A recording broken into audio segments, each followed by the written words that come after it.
Bonsoir à toutes et à tous, très heureux de vous retrouver pour un nouveau numéro de 85 chrono. Nous sommes ensemble pendant 20 minutes, vous le savez, le lundi soir pour revenir sur tous les temps forts du week-end vendéen. Week-end encore bien chargé ces 2 derniers jours. Et tout d'abord, le sommaire de cette émission, vous le savez, on commencera avec du football. La Roche-VF retrouvait le stade Henri Desgranges face à Avoine-Chinon, un duel de promu avec l'objectif pour les Vendéens de conserver son fauteuil de leader. Sur la glace lyonnaise, le Hogli de Verre a enclenché la dynamique à domicile qui des aigles lyonnais ou des coqs de Courbevoie s'est sorti de ce match à couteau tiré. Réponse dans quelques minutes. À Saint-Jean-de-Mont, tout roule pour Arnold Jansson en cyclocross. L'ex-coureur professionnel préserve son titre sur l'épreuve montoise de dimanche. Et puis enfin, place à de l'escrime et au challenge Claude Saboureau. Compétition de fleuret et d'épée était à suivre à Saint-Hilaire-de-Riez. Image à découvrir en épilogue de cette émission. Voilà pour l'essentiel. Nous sommes le lundi 27 novembre 2023 et 85 chrono, ça commence tout de suite.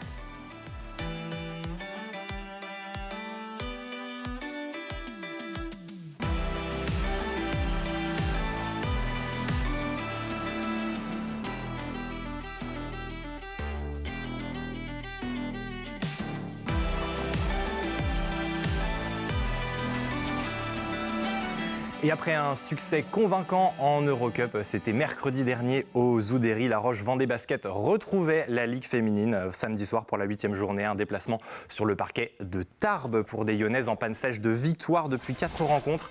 Dans les Hautes-Pyrénées, les Tigresses retrouvaient une autre équipe de bas de tableau et un concurrent direct pour se sortir des 4 dernières places qui, vous le savez, sont synonymes de play-down. Et au Palais des Sports de Tarbes, les Lyonnaises ont proposé un bon début de partie. Les joueuses de Manu Body font la course en tête, plus 4, 14-10 à l'issue du premier quart-temps. Une avance qui se confirme et grandit au fil du deuxième quart où les Vendéennes comptent jusqu'à 10 points d'avance. Les Tarbaises vont parvenir à stabiliser cet écart et à la pause, les Lyonnaises sont devant 31-23.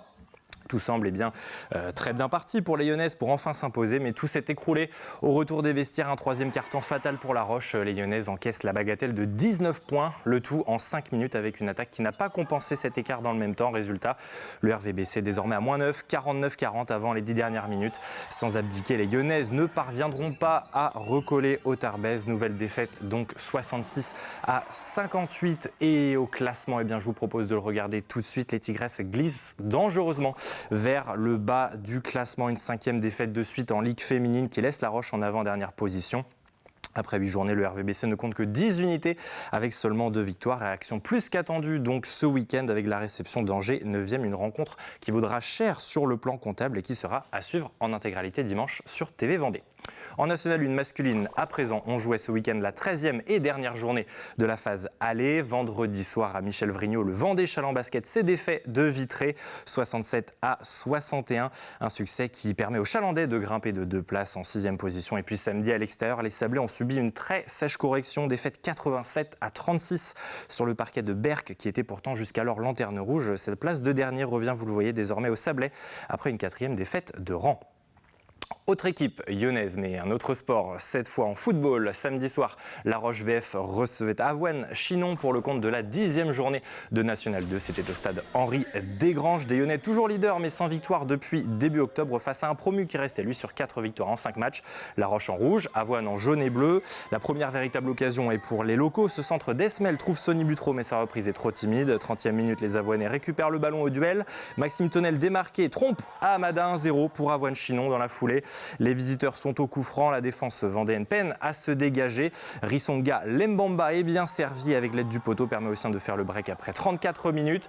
2-0 sur 2 occasions. La Roche va réagir ensuite dans le temps additionnel. Keita remise sur Mathis Vrignon qui ouvre parfaitement son pied pour le petit filet opposé. La VF réduit la marque, 2-1. C'est donc le score à la pause. En début de deuxième période, Ibrahima Keita force le portier adverse à se coucher sur cette tentative. Peu avant l'heure de jeu, les joueurs de Frédéric reculent au pouce et Guillaume Audru obtient un pénalty après cette faute. Sonny Butreau pour le tirer.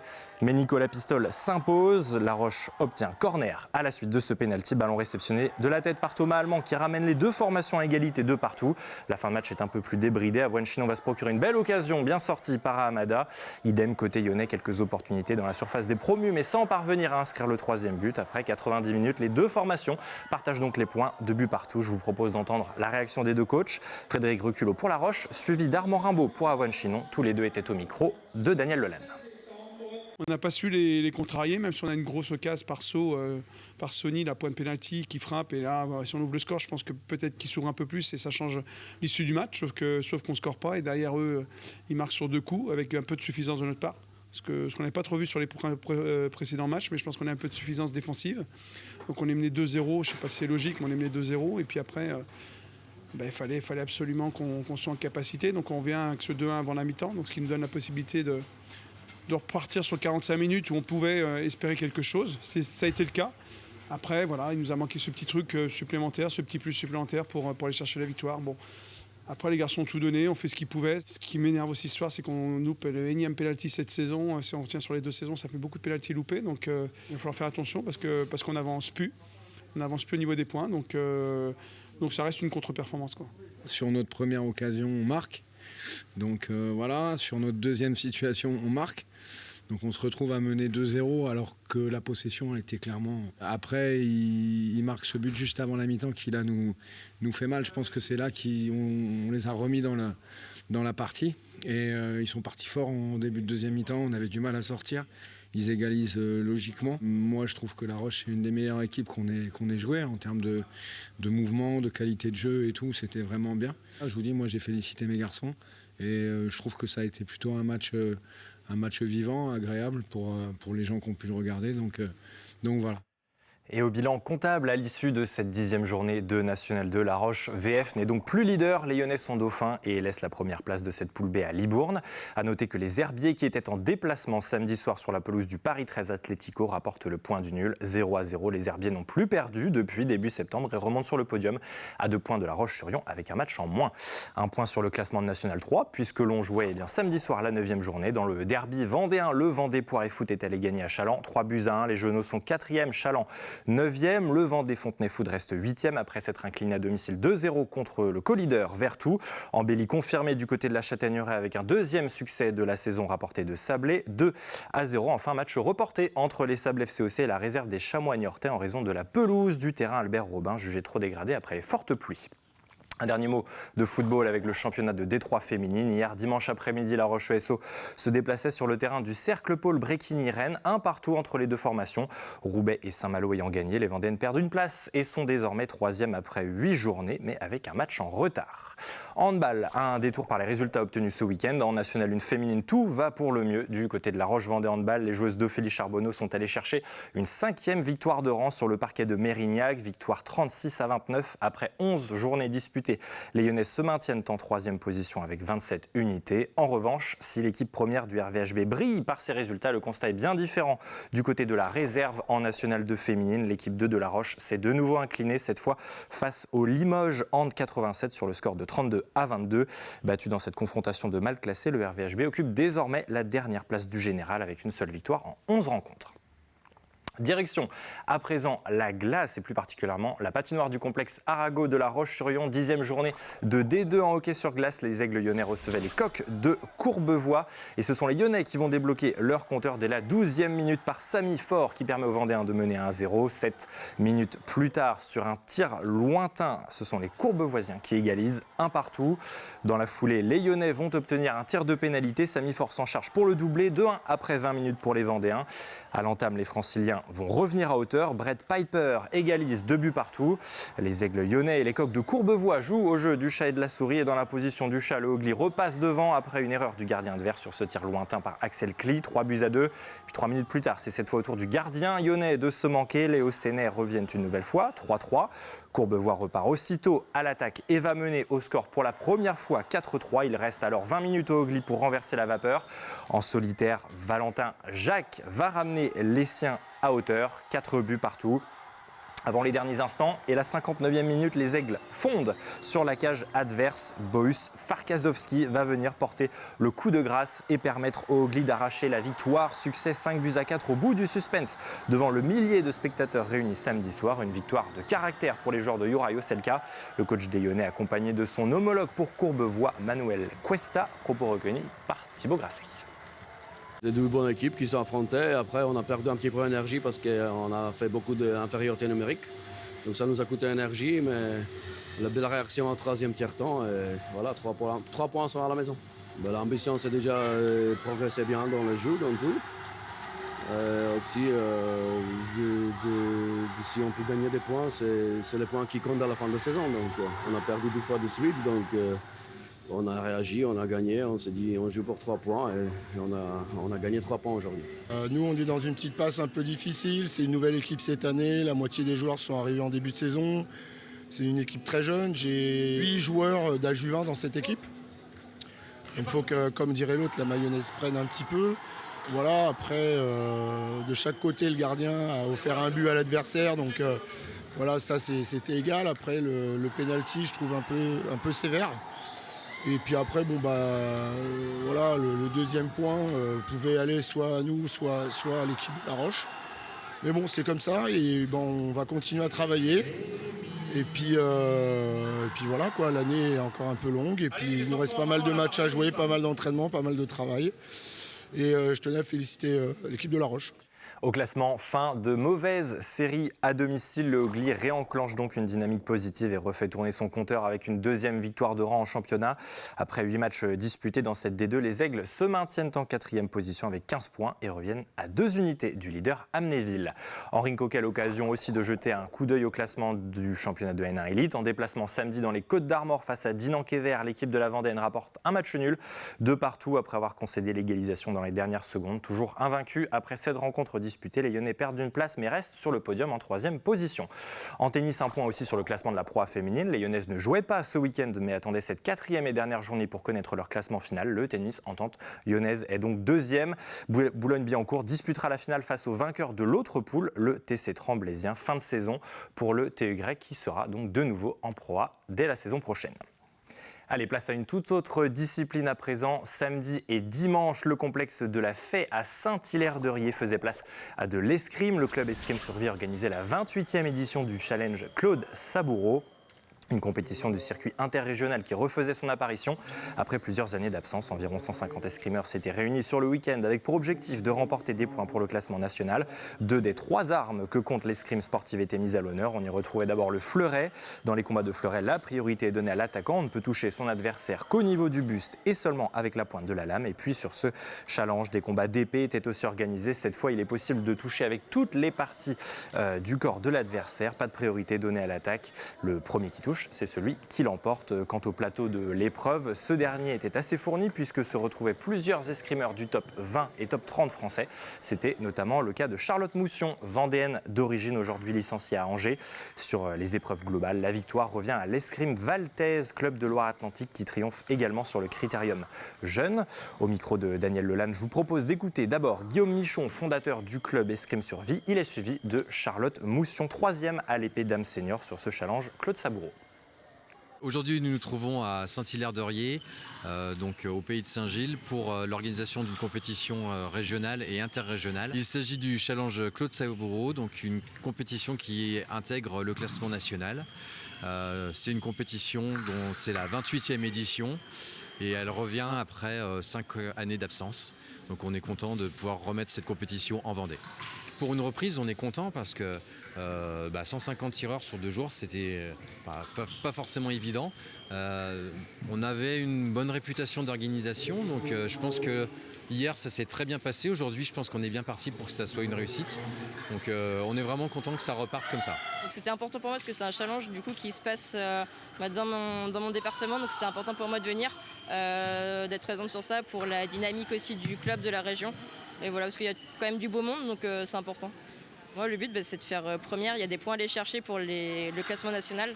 Il y a 2600 points à aller chercher. Le but, voilà, c'est de faire première. C'est tout. Là, pour l'instant, je suis 23e française. Le but, c'est d'aller encore grimper au classement. La difficulté, c'est qu'il faut être bon partout. Il y a du physique, de la technique et de la tactique. Un match peut se jouer vraiment à pas grand-chose. Ça peut être aussi très bien du mental, le mental qui lâche. Donc voilà, c'est vraiment toucher sans se faire toucher, quoi. Et puisque l'on parlait d'escrime, un mot sur un autre sport de combat en karaté.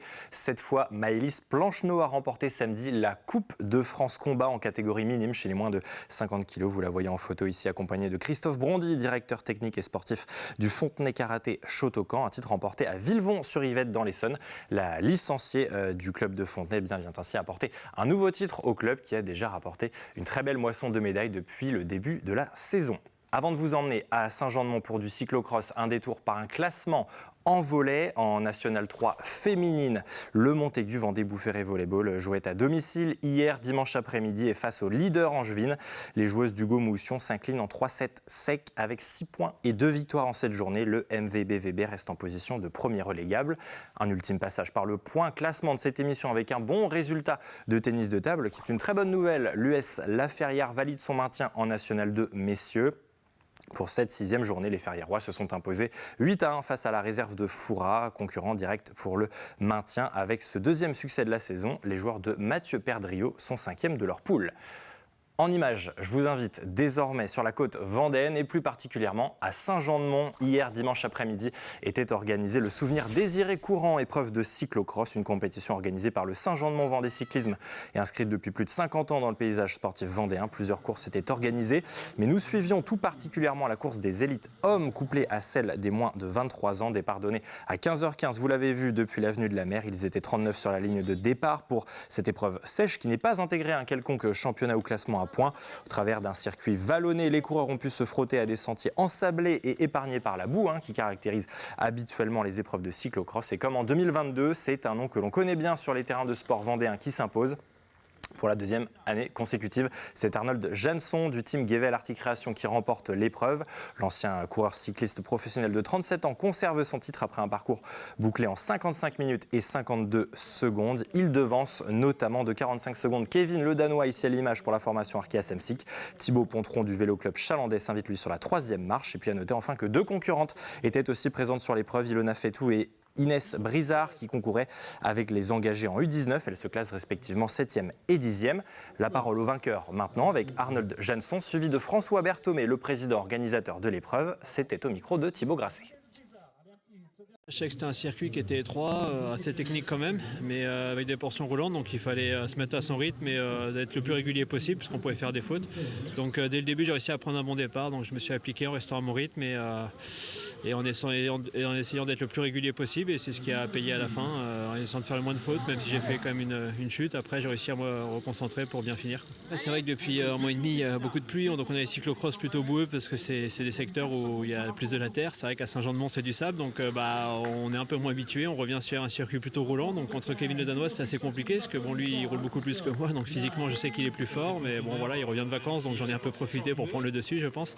Mais voilà, sur ce parcours, c'est jamais gagné d'avance, une faute peut arriver, donc c'est pour ça que je préférais prendre les commandes dès le début et rouler à mon rythme. Cette course est traditionnelle, c'est le dernier dimanche de novembre à Saint-Jean-de-Mont depuis 1972. Il y a ce cyclocross-là organisé fin novembre, début décembre. C'est une épreuve indépendante, c'est donc une épreuve interrégionale puisqu'elle est classée comme ça. Depuis quelques années, les gens, les vrais cyclocrossmen se plaignaient d'avoir des circuits un peu plus propres et très peu d'eau, très peu boueux en Vendée. Et cette année, en fait, on a eu une grosse année pluvieuse.